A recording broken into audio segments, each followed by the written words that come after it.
All right. Good morning, everybody. Welcome to today's webinar and happy first day of autumn. My name is Kelly Toth, and I'm the Central District Office Air Manager. But today I'll be the moderator for this session on a topic that is near and dear to my heart. This morning's webinar, Introduction to Air Permitting and Reporting Part 1, is part of Ohio EPA's brand new 2020 Virtual Compliance Assistance Conference. The sessions for this conference are over the 3-week period starting yesterday through October 8th. Included in today's chat is a link to our conference page where you can look and register for any other sessions that you might be interested in. I'll put in a quick plug for part 2 of this session, which is at 2 p.m. today, and which if you haven't registered yet for, there's a link to in the chat. Before we get started, I'd like to go over a few items to help you participate and get the most out of today's event. All right, on this slide here, you'll see a screenshot of the attendee interface. You should see something that looks like this on your computer screen in the upper right-hand corner. For this webinar, you're listening in using your computer's speaker system. If you're having any sound issues, please check your computer's audio settings. Also, please free to submit questions to today's presenter by typing them into the question pane of the control panel. You may send your questions in at any time during the presentation, and we'll collect these and address them during the Q&A session at the end of today's presentation. Or if it's a question that I or one of the other panelists can answer, we may directly respond to you during the presentation. If we do not have time to answer the question, we'll make sure to reach out to you via email. Also, today's webinar is being recorded and the presentation is available in the handout section of your attendee interface. Once the webinar is edited, you will receive a link to the recording and a follow-up email along with the session survey. The session survey will also appear once the session is over. We would greatly appreciate it if you could fill that out and let us know how we're doing and if there's anything else that we can do to further assist you. A certificate of attendance will also be included in that email about a day after the session. 1 hour of registered sanitarian and training continuing education units have also been pre-approved for this session. If you did not enter your RS or SIT number when registering for this session, please make sure you provide us with your number to the Q&A feature. Attendees seeking American Planning Association credit may do so through the APA's self-reporting option. If you log on to the My APA account and select the self-reported credits option, you'll receive this credit. If you're seeking other CEUs, please check out our e-binder attached to today's webinar. All right, now with the logistics out of the way, I'm very pleased to introduce your session's very experienced speaker. Our presenter this morning is Tim Fischer. Tim is the Air Program Manager for our Northeast District Office, in charge of all things air pollution in that area, including permitting, compliance, air monitoring, and asbestos. He's been with the agency for 22 years, and prior to his current manager job, was a permit enforcement supervisor, and prior to that, a permit writer and inspector in the Northeast District, all for air pollution. Tim holds a bachelor's degree in agricultural and biological engineering with an environmental focus from Purdue University. Our second presenter who will be helping with questions this morning and giving the second part of the presentation this afternoon is Jana Gannon, who is a senior environmental specialist in air permitting and enforcement, also from our Northeast District Office. I will share her detailed bio this afternoon. And with that, I'm going to turn it over to our main presenter today, Tim Fischer. Take it away, Tim. Thank you, Kelly. Welcome, everyone. This year's conference, like everything else in 2020, is quite a bit different than in previous years, but I think the conference team has done a fantastic job setting this up so that it is as close to being in person, I guess, as we can get. Hopefully you guys were able to participate in some of the presentations yesterday. I think one bonus that we have is that we weren't required to limit participation, so it's great to see such a large number of you tuning in. Well, we have a lot to cover, so let's just get started. As Kelly mentioned, this is the part 1 of Introduction to Air Permitting and Reporting, and Jana will be doing part 2 this afternoon, so make sure you register for that. I would like you to, at the end of this session, be able to understand why obtaining a permit before installation is so important. I want you to be able to identify the types of sources that need air permits at your facilities. I want you to have a basic understanding of the permit application forms, completion tips for those forms, and the processing timeframes for getting a permit. And then also a little bit about what types of things you can do construction-wise before you get your permit. And this slide just provides the contact information for myself and Jana. And then I threw this slide in this year for those that have not worked with the Division of Air Pollution Control. It is set up a little bit differently than most divisions that you might have worked with at Ohio EPA.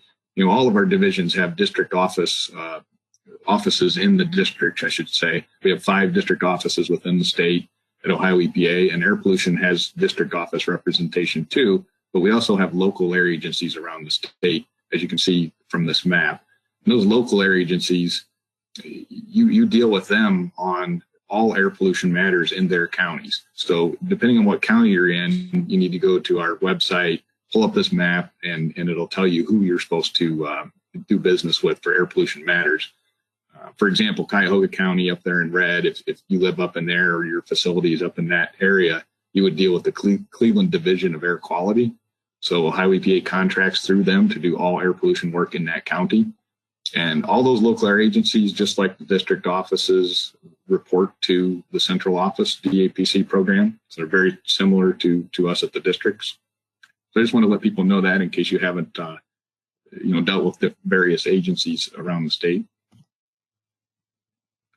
So let's start with going through what your basic permit liability is. You know, it's your obligation to determine if an air permit is needed for sources at your facility.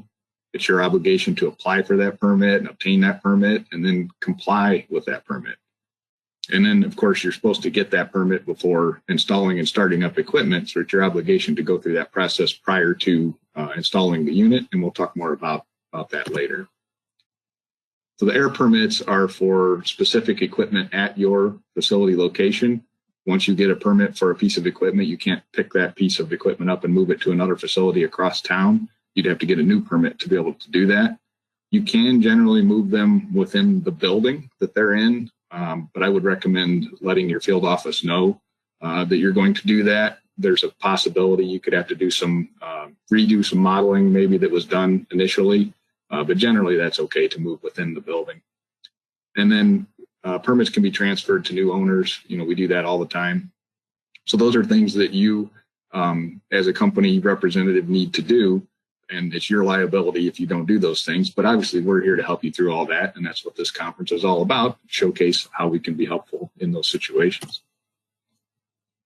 So why are the permits so important? Well, that's what we're going to look at, and that's what we're going to hold you to when we come out to inspect your facility, or if US EPA comes out to look at your facility, they may look at our permits. We've done last year, 2019, I think air pollution did close to 600 inspections in the state of Ohio. So we do get out. When the inspector comes by, he's going to check to make sure, he or she is going to come by and check to make sure you're maintaining all those records that are required by the permit and they're in the proper fashion that's required by the permit. Going to check to see that all the units at the facility that need air permits have air permits. And one thing about Ohio permits is they summarize all applicable federal and state regulations. So it's kind of a compliance roadmap for you to use for these inspections. Some common things we see during these inspections, the most common is installing and operating equipment without obtaining permits. And then, you know, something we see quite a bit is not maintaining records or not maintaining them in the fashion that the permit is requiring you to do so. And then things like exceeding permit limits or not maintaining air pollution control equipment, those are a little bit more serious. Those are things that can cause environmental harm, so we take those more seriously. But we do see those from time to time as well. So what needs an air permit? I wish I could give you a list and you could just check the list, but there is no list. We throw around terms like air pollution source, air contaminant source, or emissions unit, and basically that they all mean the same thing. And that's each separate activity or operation that emits air pollutants. And when we talk about air pollutants, we're talking first about the 6 criteria air pollutants, and that's listed there: particulate matter, nitrogen oxides, sulfur dioxide, volatile organic compounds, carbon monoxide, or lead. And then we're also talking about hazardous air pollutants. And US EPA has a list of, I think now 187 of those hazardous air pollutants. So each permit that we give you would just cover one air pollution source. And so you may need many permits at your facility to cover all the sources. For example, a dry cleaner generally has one permit for one dry cleaning machine, or maybe they have two, whereas a steel mill may have 100 air permits for all the sources that they have throughout their facility. So what may need an air permit? Well, our small business office years ago came up with this list, this 4 rules of thumb that you can use to go through your facility and kind of just get a feel for things that may need a permit. So number 1, look for anything with a stack or a vent or a dust collector associated with it. If the air is being vented through a stack or into a dust collector, there's a reason for that. Probably wanting to get that air outside the facility. Something that uses solvents, paints, inks, or adhesives. So basically anything that volatilizes, we'd be skeptical that that could need a permit. So you want to write that down. Then anything that burns fuel, and that's for talking about engines, boilers, furnaces, things like that. And then finally, anything that causes smoke, dust, or odors. And a lot of times that's, if it hasn't fallen into one of the other categories, you're usually looking at dust. Some of the things that we permit are boilers of all sizes, printing presses, paint booths, and it's showing an automobile paint booth here. So there's body shops all over the place, but there's also coating operations at many facilities. I'm certain have thousands of permits for different kinds of coating operations. I mentioned dry cleaning machines and stone crushing. So sometimes people don't think of fugitive dust, roadways, storage piles, things like that we do regulate and permit. So when you see that, it kind of looks like everything needs a permit. So no, luckily nowadays, less things need permits than did 15, 20 years ago. So we have a lot more exemptions. We have a lot more ways of getting out of a permit than we used to. So the first thing you want to do is look at these permitted exemptions in our rule, in Rule 3103. This rule lists over 60 types of equipment and processes that don't need air permits. And the best thing about this type of exemption, and the reason we want to use this as kind of the first cut at your facility to see if you can exempt some of your sources, is that no Ohio EPA notification is required. You're just exempt. If you meet the requirements in the rule, that emissions unit is exempt. Some of the things under our permitted exemptions are lab fume hoods or kind of R&D kind of equipment. All gas-fired boilers less than 10 million BTU per hour. At one point, Ohio EPA permitted those, and there are thousands of those in Ohio, so I'm glad we don't anymore. Storage tanks under this kind of strange number, 19,815 gallons, that coincides with the US EPA's rule on storage tanks. So as long as you're not subject to that rule, you're exempt. Less the storage tanks are exempt. Some more examples we see very commonly are these little solvent stills or solvent parts washers. Some facilities have many of those little parts washers. And as long as they meet a certain size and they don't use chlorinated solvents, those are exempt from permitting. CNC machines, non-venting type machines are exempt. So I'm going to see if you're all still with me. We're going to do a little polling question. If you guys could answer this, I would appreciate it. If an emissions unit meets an exemption in OAC Rule 3745-3103, is it exempt from all Ohio EPA rules? And your choices are yes, no, or you don't know.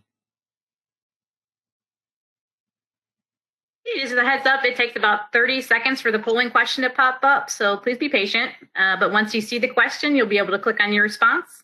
And we'll give everybody about a minute after that to respond.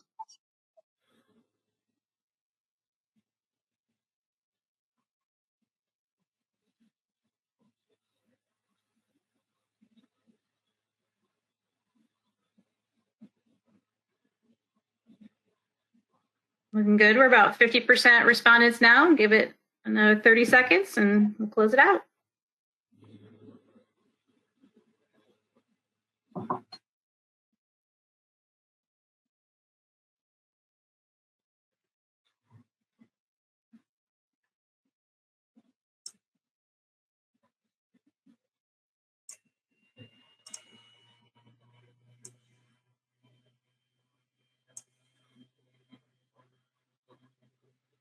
Okay, thank you. Polling is now closed.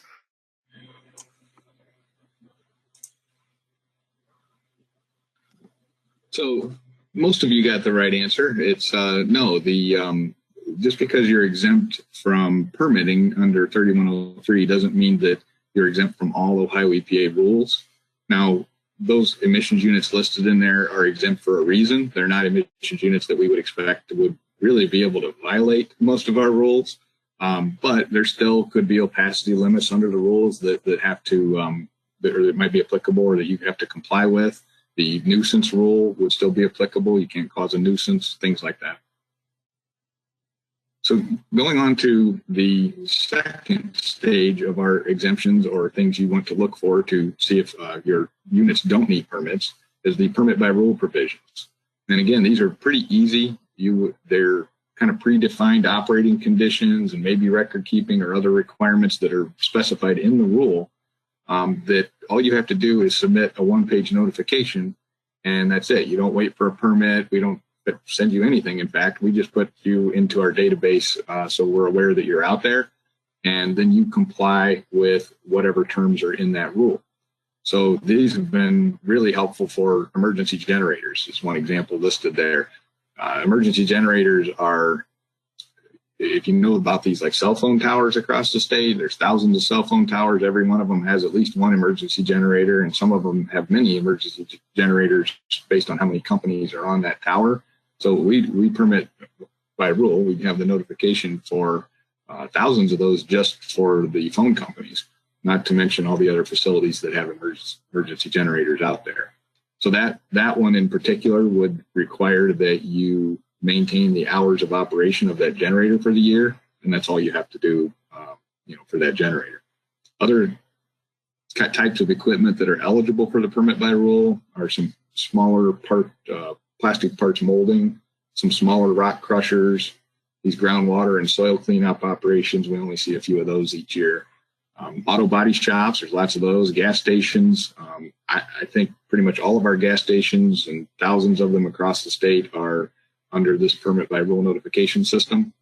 Gas-fired boilers, this has been a newer one, maybe, I don't know how many years now we've had it, but it came out that allows you to get a permit by rule notification for gas-fired boilers all the way up to 100 million BTU. So that's a really nice one for companies that are installing boilers.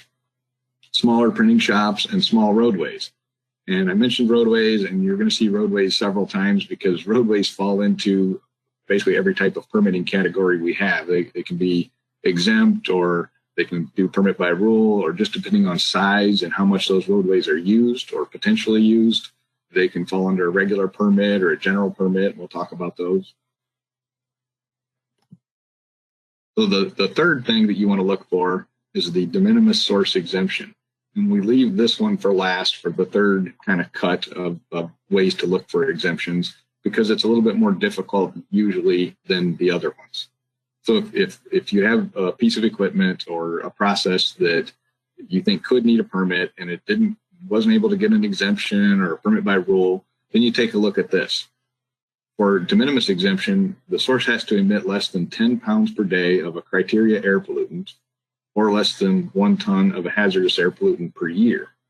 It can't really be subject to federal rules. If it's not, we generally don't allow the de minimis source exemption.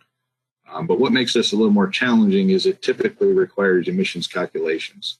Now, there are sources like coating operations that if you have a coating booth and you know you've never used more than 2 gallons per day in that booth, and the coating is 3 pounds of VOC per gallon, then you know that 2 gallons a day at 3 pounds of VOC is only 6 pounds of emissions, and you've never gone over that before. Then you can just keep records and show that you never go over 10 pounds per day. That's a pretty accurate way if you have a nice material balance way of doing it that way. A lot of sources rely on emission factors. Sometimes emission factors aren't very good, so those become a little bit more challenging, even sometimes finding emission factors to show that you could be less than 10 pounds per day. But once you get that kind of set up, you get a calculation set up, and you can always run those by us. You can keep that on hand and show any inspector or anybody that wants to know, hey, this is exempt from permitting because it's less than 10 pounds per day potential. If it's a record-keeping issue, you've got to keep those records. And there are situations where sometimes doing the work to show de minimis might be more work than actually getting a permit. So that's something you have to weigh maybe with your permit writer to see what's the best option for you. So with those tools, you can go through your facility and do a air permit self-assessment. So you go through with the 4 rules of thumb, make a list of everything that could possibly need a permit, and then go through and determine which operations fit the permitted exemptions or the permit by rule exemptions. And then what doesn't meet those, go ahead and see if you can get that de minimis calculation to work. And like I say, some are easier than others. If none of those are options, then you got to assume whatever's left needs an air permit. So we'll go through the types of air permits that we have. First is the installation permit. The traditional permit to install, or PTI we refer to, is for Title V facilities only nowadays. We also have the permit to install and operate, the PTIO, and that's for everybody who's not a Title V facility. So these kind of permits you need before you install and operate the equipment. And like I say, we'll talk about that a little bit more later. For equipment that was installed after January 1st, 1974, that's kind of the born-on date for these installation permits. We can do these permits years after they've been installed. So if you find a source at your facility that somehow slipped through the cracks and it's been operating since 1980 without any permits, we're going to kind of go back in time and give you that installation permit as it would be in 1980, roughly. These generally take 1 to 6 months to get, depending on complexity. I'd say you're normally more towards that 1 month time frame.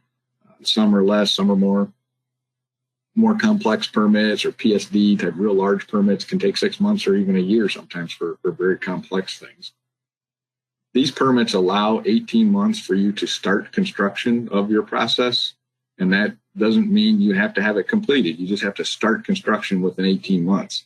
And things like legal contracts to be able to install something or setting up those contracts can count as starting construction. If you aren't able to start construction within 18 months, there is a one-time 1-year extension that you can apply for ahead of time and pay a fee to get that as well. So the permits we have by facility type, we have over 550 of these Title V facilities. Those are your larger facilities in Ohio. And those facilities need a permit to install for every emissions unit there that has been installed since 1974 or modified in a way that it increases air pollution since 1974. So then they have one Title V operating permit that covers everything at that facility, including those PTIs are rolled into that Title V permit. So that Title V permit is all encompassing, but those PTIs still exist as well. We also have about 14,000 small emitters in Ohio, these non-Title V facilities, and about 800 synthetic minor facilities. And those are facilities that voluntarily restrict emissions to avoid usually Title V program, but also maybe MACT or major new source review programs. Those kind of facilities need 1 or more PTIOs to cover the installation and operation for all the sources at their facility. So the permit to install and operate is for synthetic minor facilities, or we call those federally enforceable PTIOs. For those type of facilities, it's a 5-year term. And then for all other PTIOs, it's a 10-year term now, which is actually fantastic because many years ago when I started, it was 3 years, and a 3-year term goes by very quickly. And we had quite a few backlogs of permits and we couldn't get them out. And now with these longer terms, you guys don't have to apply as often and we can get the permits out in a timely manner. And another good thing that's come since the PTIO program is that all of your permits expire on the same date. So if you have a bunch of permits and then you install another source, all of your permits and the permits that you have an expiration date that is the same. So you install that new source, you get a new permit. That new permit will also have that same expiration date so that you don't have to worry about different expiration dates. And years ago, that was the way it was done. So the types of PTIs and PTIOs that we have an individual PTIO, which a lot of times we refer to as a case-by-case permit. That's typically what we issue. That's customized for your facility operations and equipment. The terms are written specifically for the operation at your facility. We also have a general permit, and this is a canned permit that you can look at ahead of time and see if you can live with. And then it's a much easier processing through the stages of that permit if you can go ahead and live with what those terms are. We can't change those terms. So if you apply for a general permit, we can't make changes to it, but it does allow faster processing. This slide says 45 days or less. I would venture to say it's much less normally. Sometimes these are a matter of days, could be a couple of weeks, but generally these permits are very easy for us to get out. It's a simplified application form for you. So the application itself, which we'll go over, is fairly long, but with this one, it tells you the sections that you don't have to fill out. And some of that's the emissions data, which can be some of the harder parts to fill out. So it only applies to certain types of equipment or certain operations and sizes. You may fall into a category that can get a general permit, but your specific equipment might be too large or something to actually get that permit or take advantage of it. This is something that we always want to try and add more categories to, and they're working on a crematory general permit right now. So the permits we have now under this are the dry cleaning, as I mentioned, boilers, and these boilers can go, not like the permit by rule, these also include number 2 fuel oil boilers or backup number 2, that kind of thing. Larger stone crushing operations, ready mixed concrete plants. As you can imagine, there are a significant number of concrete plants in Ohio, and at one time, many of them had different looking permits around the state. Maybe one company owned several plants in Ohio, and depending on where they were located, their terms looked a little bit different. Maybe had different record keeping, and now they pretty much all get this general permit. They look the same. It's consistent for you guys, easier for us to inspect and all that. So these are really beneficial for everybody if you can take advantage of them. Metal parts painting, it's only certain categories of metal parts painting that can take advantage of this, but some can. Oil and gas well sites, several years ago when the gas boom started on the eastern side of the state, we developed these oil and gas well site general permits. There were so many of those coming in, and I'm talking about these hydraulically fracked high volume wells that we needed to permit that we probably couldn't have kept up if we weren't able to develop this general permit. And now we've probably issued 600 or 700 of those around that part of the state. Stationary diesel engines, there's roadways and parking areas again. Storage piles, I'd venture to say most storage piles in Ohio are able to get a general permit and do. Mineral extraction, anaerobic digesters, we used to have a few of those. And then natural gas compressor stations, another oil and gas operation that has benefited from these general permits. That's our newest one. So ways that you can apply for a permit. So hard copy, only non-Title V facilities are allowed to submit permits through hard copy means. The online e-business centers, we have our air services program through the e-business center. Title V facilities and synthetic minor facilities are required to submit everything through those portals. So not even just applications for permits, but they do all their reporting, their fee reports, everything they submit virtually goes through that portal.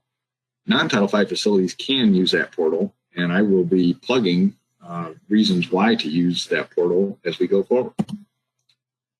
The permit application itself, we call the basic form 3150A. Basically includes all the general data that you need to give us, the emissions, information, controls, things like that. And then we also ask that every application include an emissions activity category form for those EAC forms.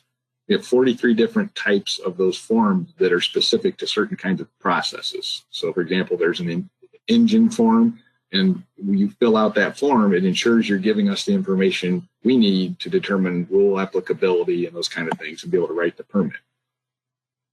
So it's very specific to certain types of things. And then there's one form that's just a general process. In case you can't find the type of equipment you have, you just fill out the general process form.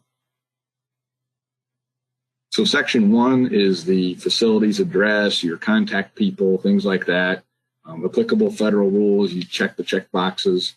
And then there's this permit evaluation report, we call those PERs, date choice. So every non-Title V facility in Ohio that gets a permit has to submit a permit evaluation report annually. We allow a date choice, basically 4 times, once each quarter, you can select a date choice. I'd say most people select the February date that you submit it in February, but it covers the annual calendar quarter or calendar year prior to that. but some people choose one of the other quarters so that it either aligns with other reporting that you have to do, or maybe you want it in a less busy time of year, so you choose one of the other quarters to be able to submit that. And we'll talk through these presentations more about PERs later. And then there's a trade secret claim section. If you have information that is in that application that you feel a competitor could use to get an unfair advantage, then you can go through that trade secret claim process. We would have to keep that information as confidential business information on our end and not give it out to anyone. And then, of course, the signature. The second section of the form is a little bit more technical. And that has the installation schedule that you're proposing for your equipment, the estimates of types and quantities of emissions. Has a section on best available technology, which you'll just do your best on that. We're going to give you the best available technology in the permit that we see fit anyway, but you try and fill out that to the best of your ability. A description of any pollution control equipment, and that gives us the information we need, specifics about that control equipment. A process diagram. Every piece of equipment or every emissions unit has to have a process diagram, and that can be just a lot of times it's a hand-drawn thing for certain sources. We get all kinds of different diagrams, but it just needs to kind of show us how the flow of materials and also the flow of emissions, how they're exhausted, that kind of thing. Obviously, some of these are for like a storage pile would be pretty basic, things like that. And then there's another section on stack information and whatever the emission point is, the egress point, some data in case we have to do modeling, or modeling is required. There's a section on requesting voluntary conditions and limits.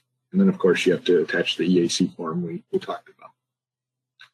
So the emissions data portion of that form is typically the most challenging. We are looking for estimates of the maximum emissions that are expected from that emissions unit. And that's the criteria air pollutants that we talked about. That's also the hazardous air pollutants that we mentioned. And now that we've decided you need an air permit in the application, we need these air toxics that Ohio has in our specific rules. There's about 303 of those. Those are things we look at just to make sure you're not causing an impact to neighbors or things like that from a health standpoint. So we're looking at also your actual emissions. So what does the process actually emit? Does it only operate 8 hours a day and never goes over that? You're at one shift operation, and what's your normal operation? What normally is emitted from this unit? And then there's the requested emissions. So there's kind of three things. There's the maximum, the actual, and then the requested. I'd say most of the time the requested emissions are the maximum, because why limit yourself if you don't have to? If your maximum emissions are going to bump you over some threshold that you don't want to be in, like Title V, then yeah, you request something less. But for the most part, if it's not going to bump you into a threshold, or maybe modeling can be a concern, maybe you want to request less than a modeling threshold so you don't have to perform that modeling. There's different reasons, but for the most part, we would just permit you at your maximum. So using emission factors, and many of you are probably familiar with the AP 42 emission factors through US EPA. We have to use those a lot, probably a lot more than we want to. Those factors vary in how good they are. Sometimes they're not very good. They're not very appropriate, but sometimes they're the only thing we have. There may not be another type of factor out there for your specific source. So it just kind of depends on what you're looking for. You can look through those and get a feel for how they were developed, if stack testing was involved, or what kinds of sources. Was the source really like your source? But you can get a lot of information out of there to come up with an emission factor. What's better is a material balance, like we talked about with VOC. It's much easier to say, I can track how much VOC my coating booth uses, and we just assume all of that is emitted. So that's a much easier way to calculate emissions. For other sources, stack test results are kind of the gold standard of data that we can get. If you have a stack test result for your emissions unit or a similar one, that's very good information. And then we use a lot of vendor information. Example of that are engines. Engine manufacturers have a really good idea what emissions come out of their engines through testing that they've done. So we use that a lot. For other vendors of air pollution control equipment, they may give a guaranteed rating or something that we can use for determining emissions. So work with those EAC forms. There's a lot of material in the instructions for those forms that can help. And then there's also engineering guides on our website that can help with certain types of emissions calculations. One tip is to make sure that throughout your package that you're submitting to us, the equipment and production capacities and all that stuff agrees. A lot of times we get, and not as much as we used to with this electronic system, but we still get occasionally where the EAC form may say that I can produce this many widgets, but then in the calculations, somebody has used a different number of widgets to calculate emissions, and they don't match, so we have to ask questions, and that slows things down a little bit. So it's always good to go back and look, because you may have done the first section last week, and this week you're doing calculations, and you change something, and then something doesn't end up matching up. And as we talked about, we need a normal and maximum kind of worst case emission rates. In the EAC form, we mentioned the detailed specs and capacities of the equipment, and a lot of those forms are specifically laid out so that the blanks that you're filling in correlate to the information we need to determine rule applicability or compliance or things like that. And just we have to write the permit. So fill those out, how they're requesting the information. There's usage rates. For example, if you have a stone processing form, it'll ask you how much stone that unit can process at its maximum. You got to put all that kind of stuff down. Fuel consumption, things like that. Could be just production rates, like a foundry, how many iron castings can come out in an hour, how much can you melt in an hour, those kinds of things. And then it also has types of pollution control measures. And typically that's not the control equipment that we've been mentioning. That's control measures like watering to keep dust down, or some kind of application to roadways of a surfactant, or it could just be keeping lids closed on VOC sources or things like that.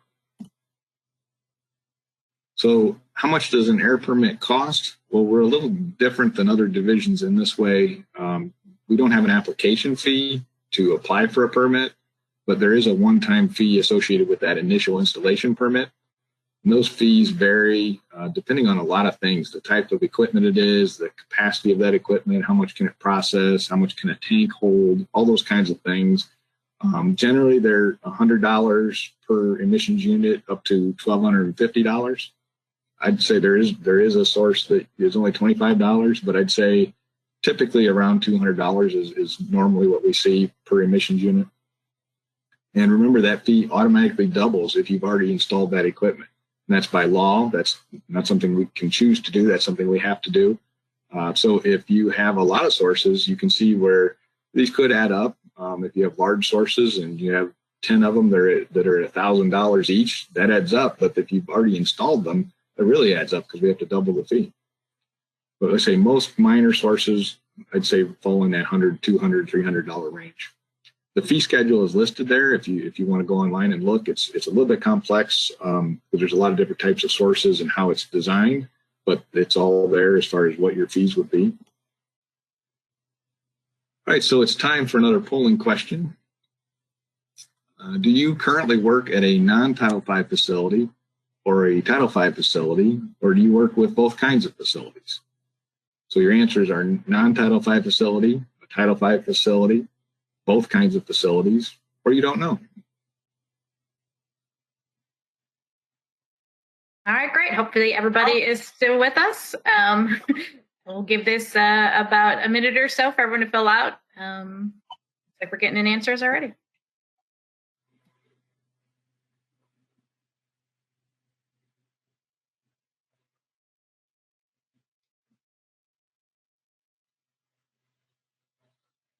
You guys are doing great. I'm glad to hear everyone is paying close attention and get to hear something about you.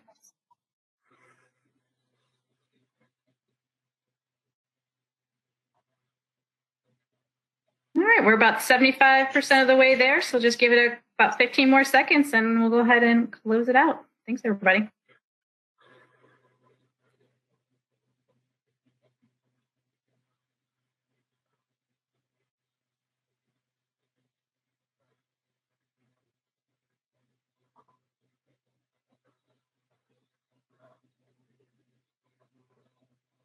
All right, I believe we are all closed out. Take it away, Tim. Okay, so this question was a little bit more about me than teaching you. I wanted to know kind of what the audience was like, and we've done this before, and this is a little bit similar. Looks like about half of you are generally working with non-Title V facilities, about 17% Title V facilities, which is really good. Sometimes we don't have that number. 26% are both. So I assume there's quite a few consultants and things in a room that work with different kinds of facilities. And 9% you're not sure yet. So.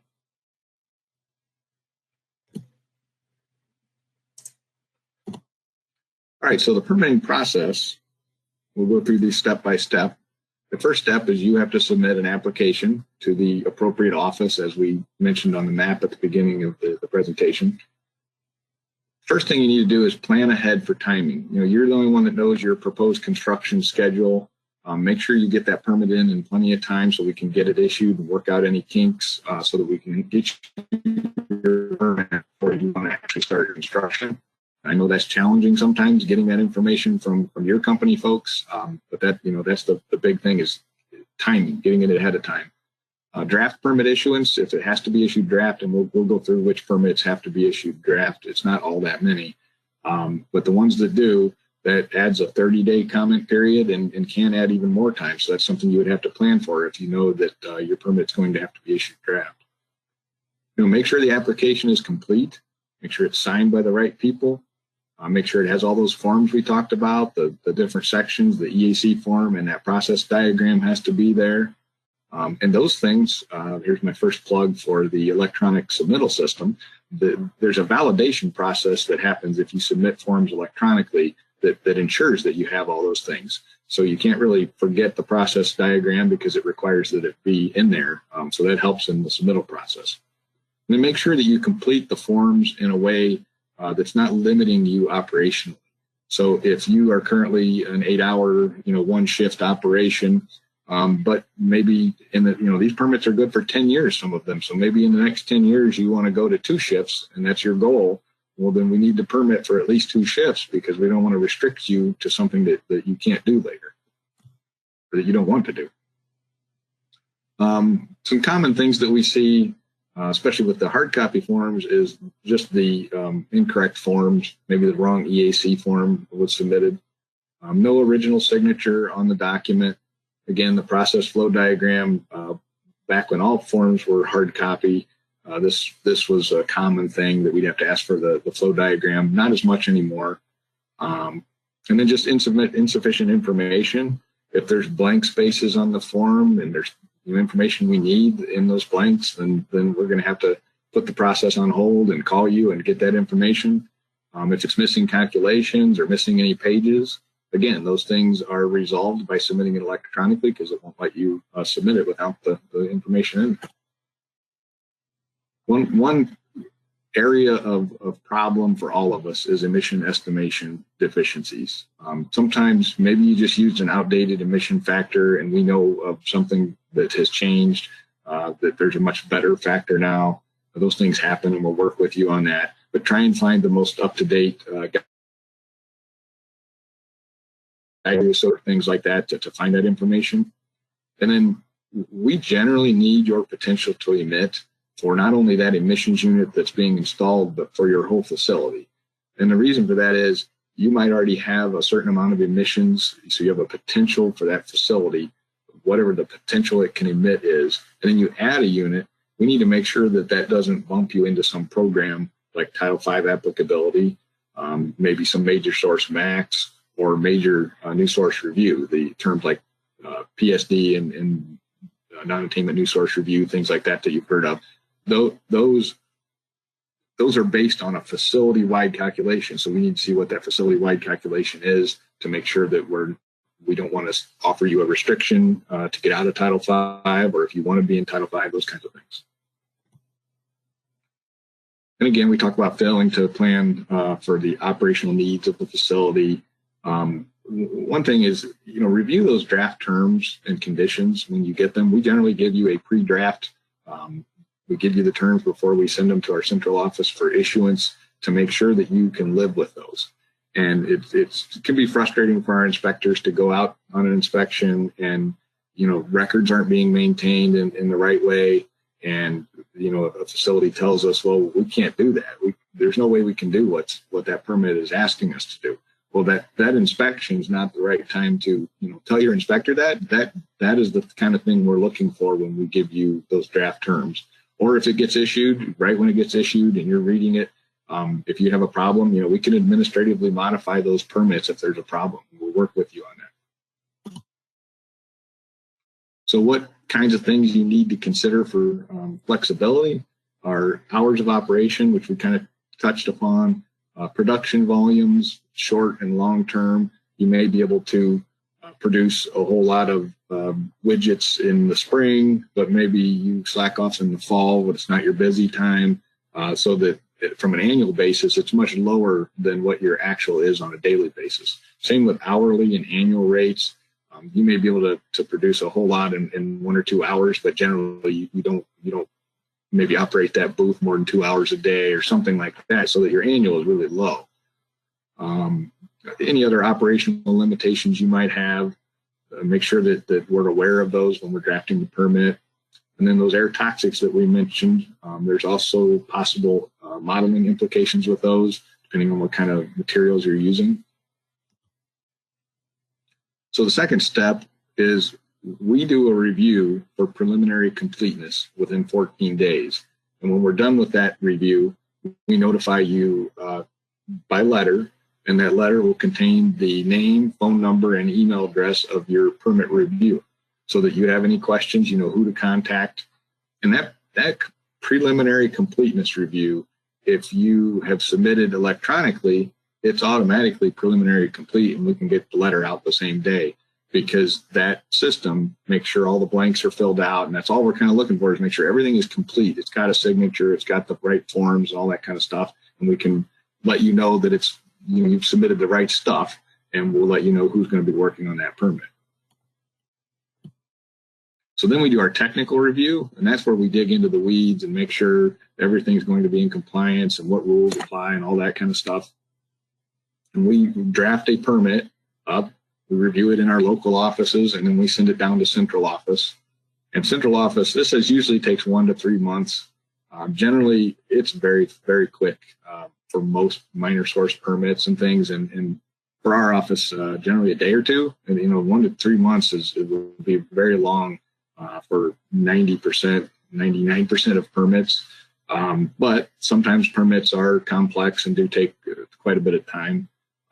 And maybe we get backed up a little bit, but I'd say, a week or two is usually pretty long for Columbus's review anymore. But sometimes there are permits that take a little longer. And throughout that process, you've got the contact information for your field office reviewer. Stay in contact with them, ask them questions. When do they think it could be issued? That kind of stuff. And then very importantly is respond appropriately and promptly to any requests for information. Because when we talk about these time frames, we stop the clock if we're asking you for information that we can't continue to process the permit for. So we have a system that tracks all these days and tracks everything, and we have what's called a referral. We put it on referral. That's on your time if we've asked you a question that is preventing us from moving forward on that permit. So as we said, central office performs that review. Usually takes a month or so. Like I say, usually much less. Sometimes it comes back to the district office with questions, and we'll have to ask you questions, or maybe we can answer them directly to the central office staff.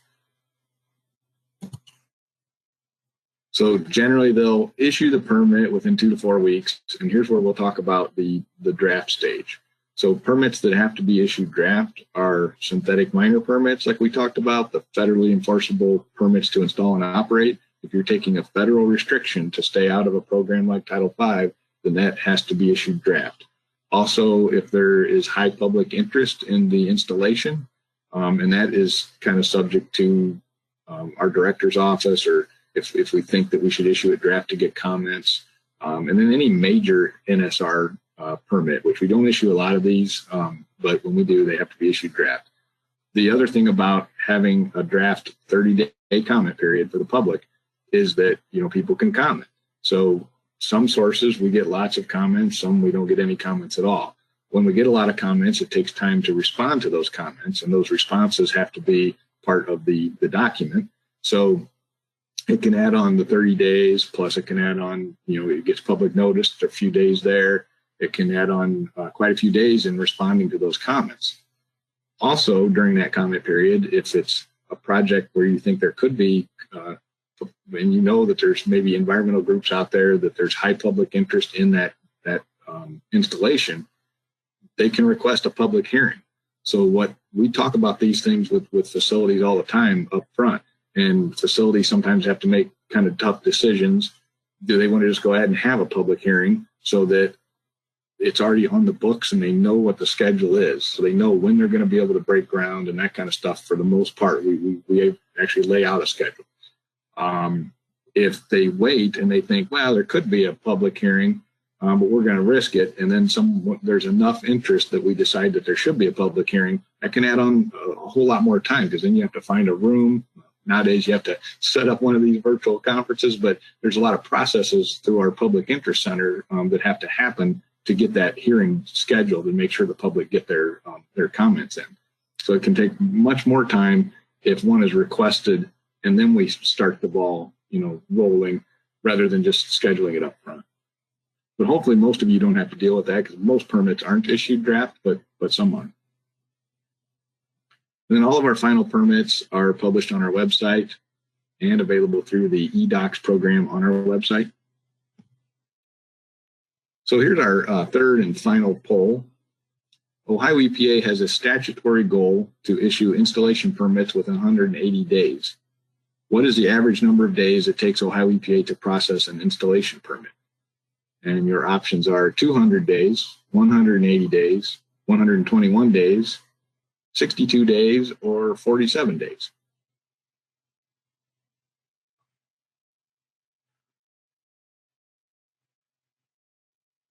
All right, this one's basically how you're going to judge us, so that should be very interesting.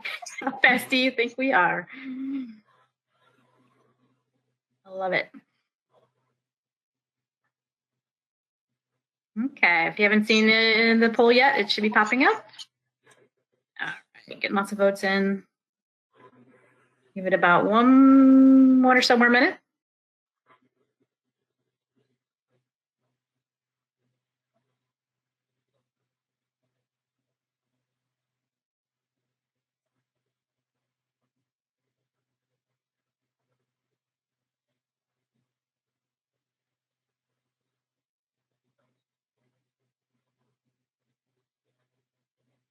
Okay, it looks like we're a little over 70% of the way there, so I'd say about 15 more seconds and we'll close it out.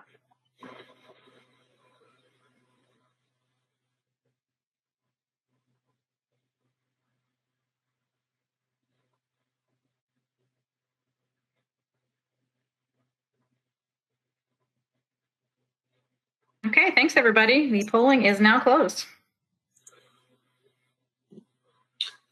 Well, you guys are good. 39% of you said 62 days.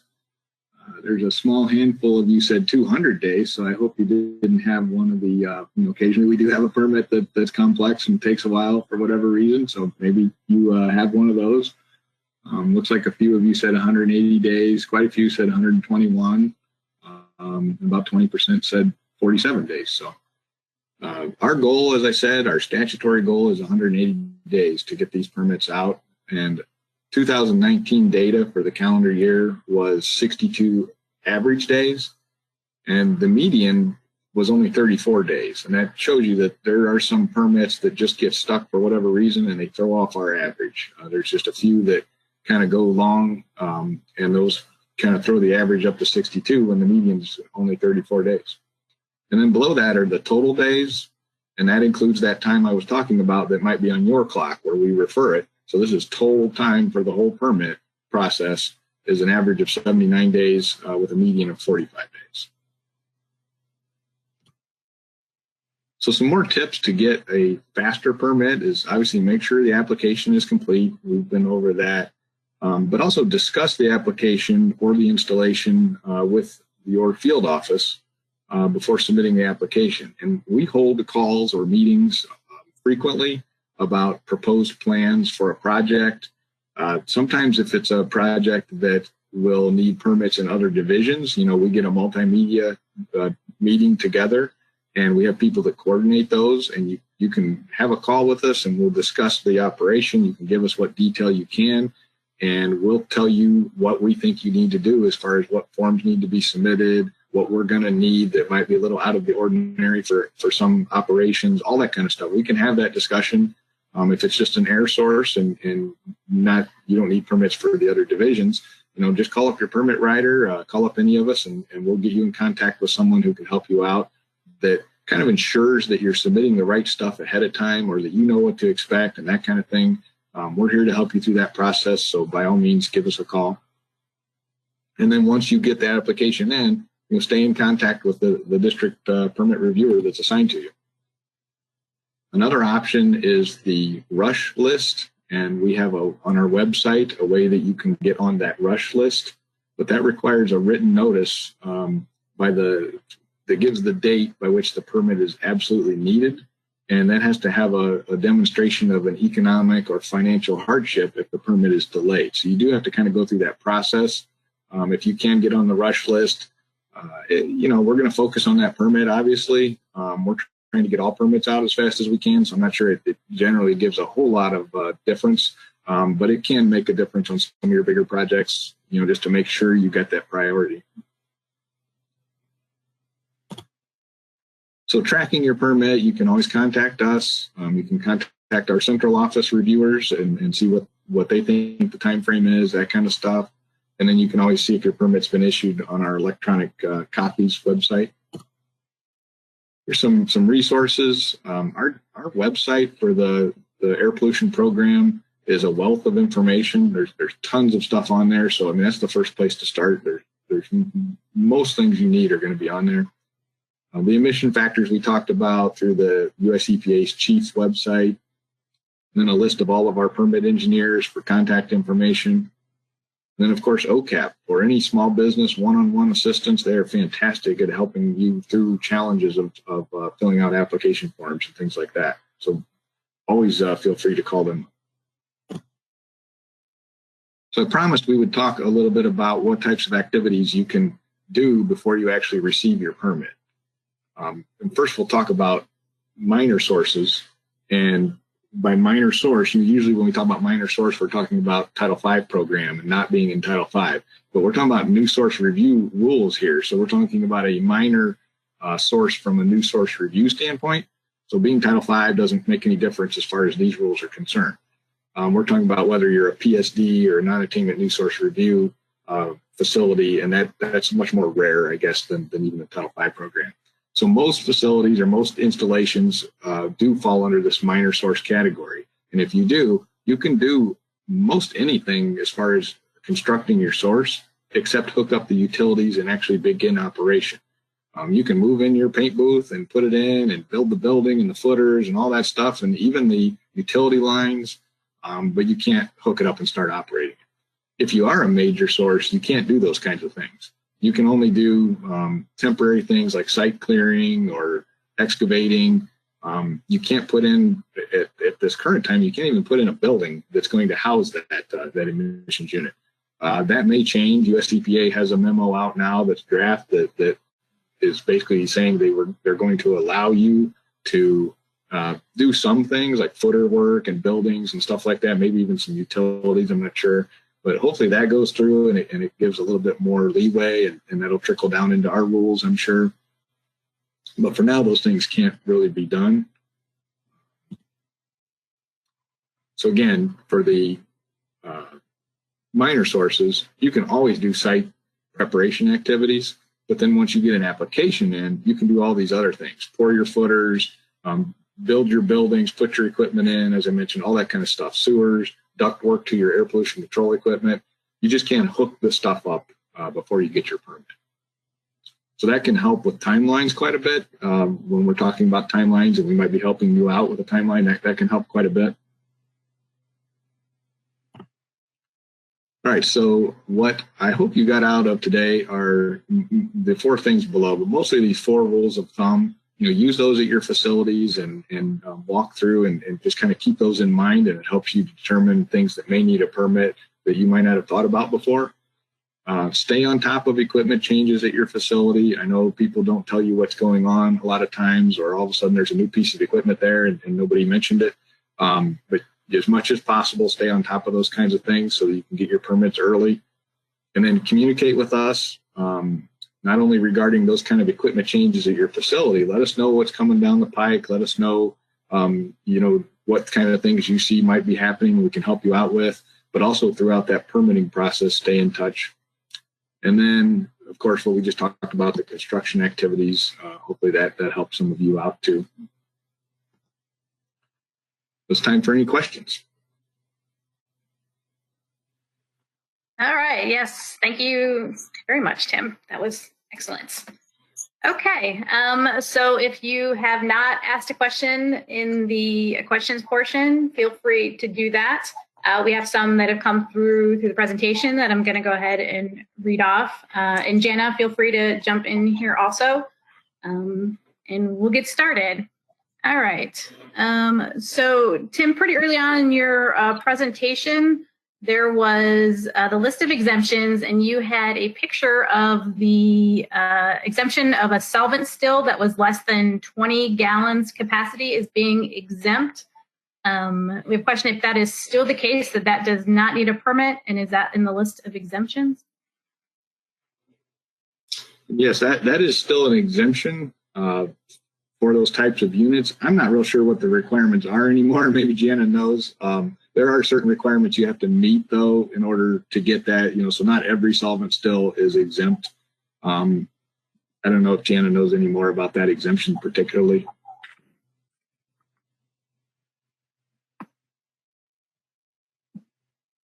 Or anyone else. So, I mean, if not, the exemption is listed out and it gives those requirements in the exemption in 3103. It will tell you the size and the type of solvent and that kind of thing that you would have to use. Okay. Yeah, I wasn't familiar with it. That's why I threw it to you.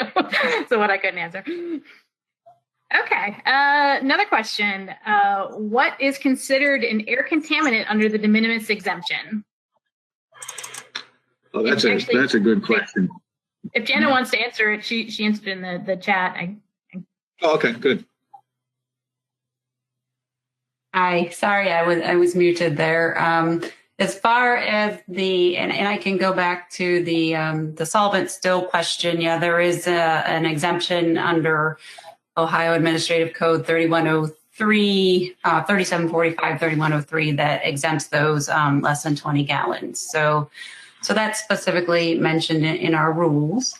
And as far as the second question, so someone asked what an air contaminant is for de minimis units.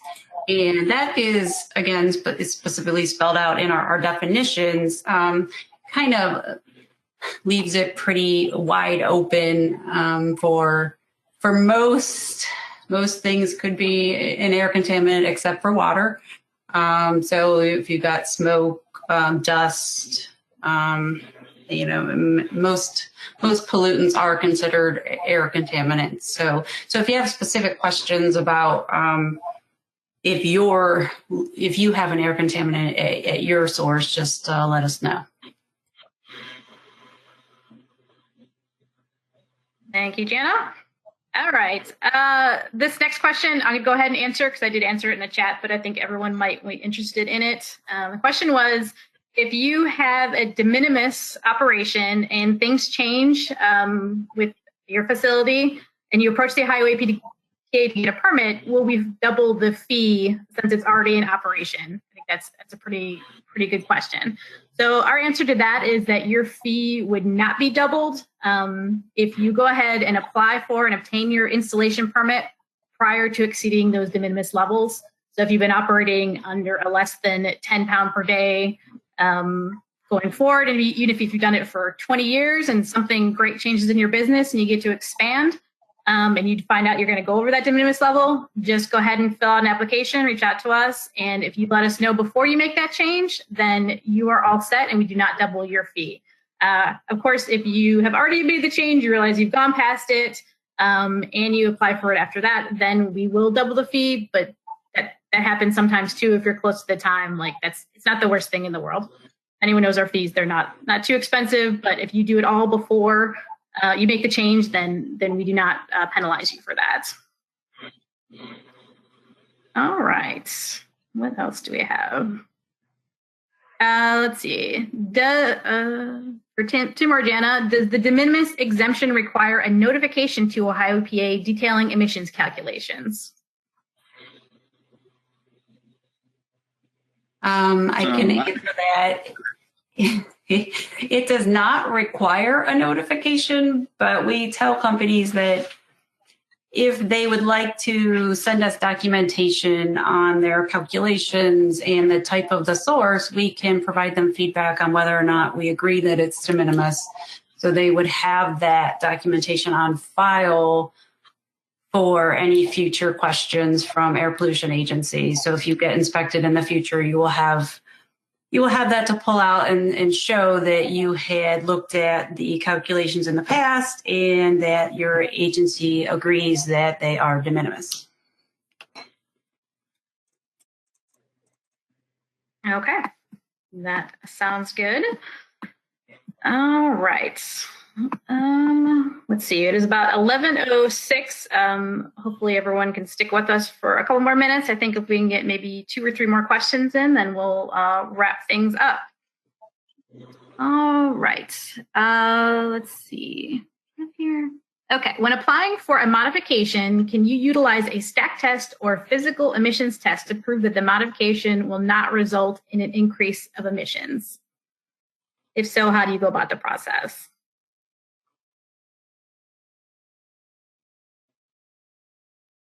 And I can take this one if you'd like. We have done that sort of thing, and I would say contact your field office to have a discussion with them on how you want to do it. There are times where we go ahead and allow the stack test to occur, assuming that it's not going to be a modification, and then if it does happen to be, once the stack test results come in, then we deal with it and do the modification. But I don't want to say that for every situation, because it's one that probably should be looked at by the field office to make sure that it's not going to throw you into some crazy situation if you get certain results from the stack test. I'd want to kind of cover all angles before I said you could go ahead and do the stack test first.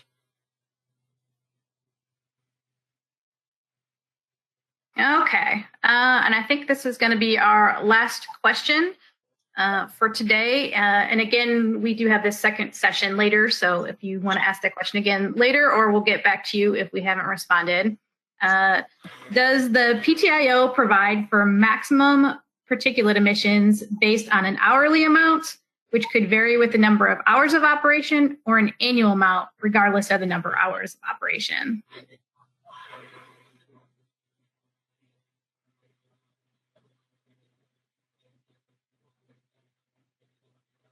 I think Jana can give the best answer there, so I'm going to let you go first, Jana.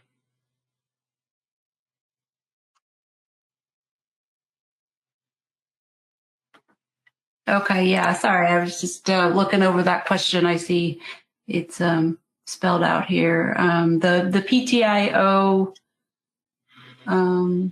just trying to understand the question a little bit. So the limit in the PTIO is based on potential emissions, the maximum that the emission unit can emit. So it should not vary with the number of hours of operation. Does that answer the question?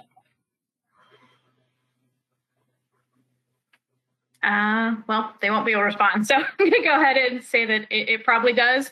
And I think, like almost everything else that we answer here, it depends on how your permit looks, and you want to look at that and make sure that you reach out to your district office if you have any questions on that. Okay, well, thank you so much, Tim and Jana, and thank everyone for attending today's webinar. If you have any other questions, feel free to contact Tim or Jana. Tim, you want to bring up the contact sheet? I think we have that on the next slide. All right, it should have their email addresses, or like I said, we have the afternoon session also if you have questions. Final parting notes: once you leave today's webinar, you'll be receiving a survey on the presentation, and we'd appreciate it if you would complete that and provide your feedback. You will also receive a follow-up email within 24 to 48 hours with a link to view a recording of today's webinar, a certificate of attendance, and another link to this survey if you don't get a chance to complete it now.